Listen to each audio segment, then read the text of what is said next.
सभी को मेरा जय भी। नमो बुद्धाय।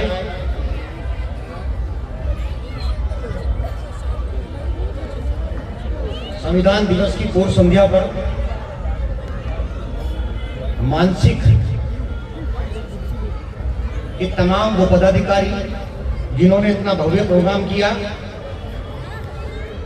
मंच पर आसीन तमाम अतिथिगण, डॉक्टर इंदु चौधरी जी,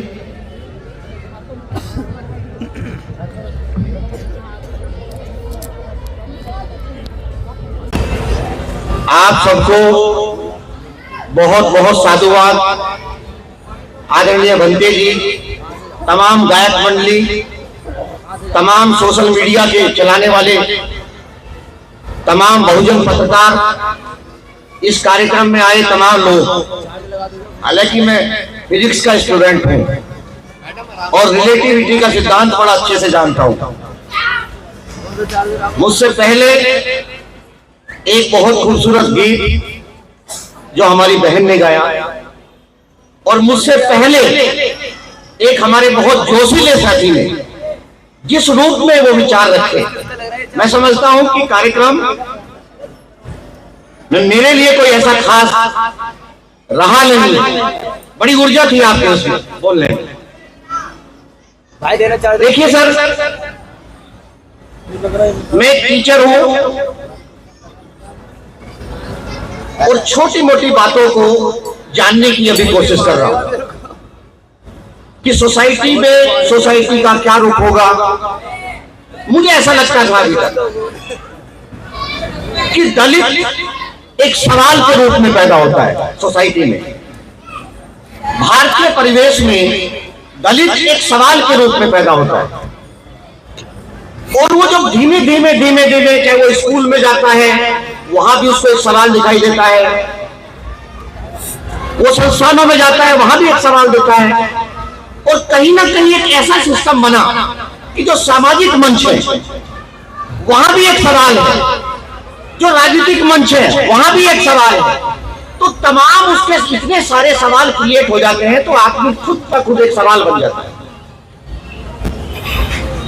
टोटल सामाजिक मूवमेंट में, चाहे उसका पॉलिटिकल मूवमेंट हो, चाहे उसका सामाजिक मूवमेंट हो, चाहे उसका राजनीतिक मूवमेंट हो, उसका सामना अक्सर सवालों से होता है, जवाबों से सामना बहुत कम है।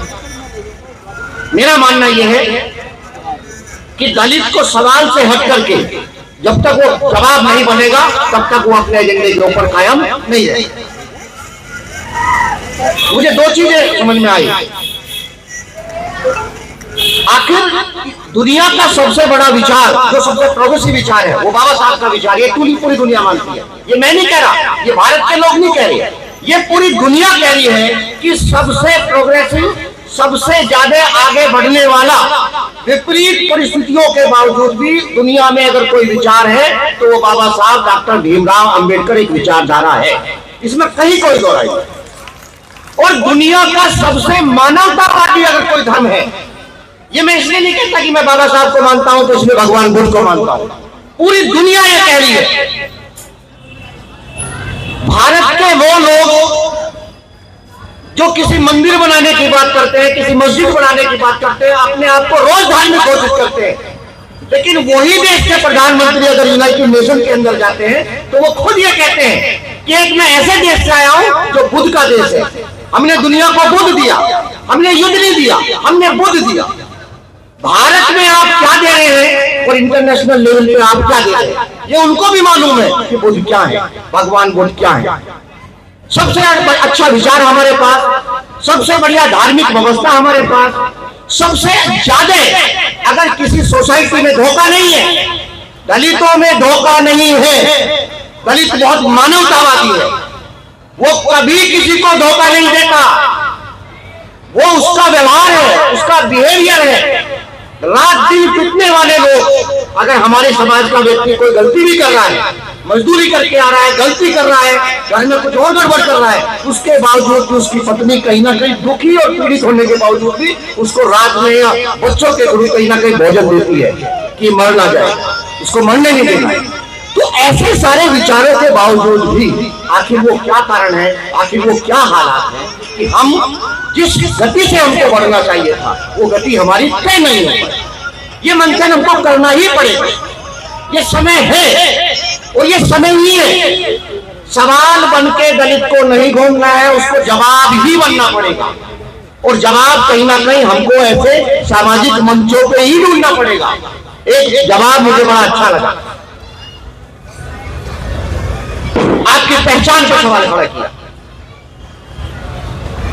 हम इस देश के मूल निवासी, हमारी रगों में इस देश की मिट्टी है, इस देश की प्रकृति है, इस देश की नेचर है। लेकिन उसके बावजूद भी अगर हम इस सारी व्यवस्था का हिस्सा होने के बावजूद भी अगर हमको अलग थलग किया गया होगा तो कहीं ना कहीं हमको ये मंथन करना पड़ेगा।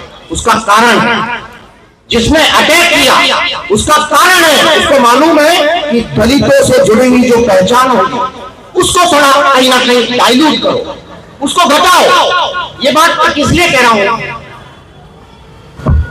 जो सोसाइटी, जो भी सोसाइटी होगी, जो लोग खान पान को लेकर के अगर खान पान में पवित्रता ढूंढते हो, ऐसा समाज कभी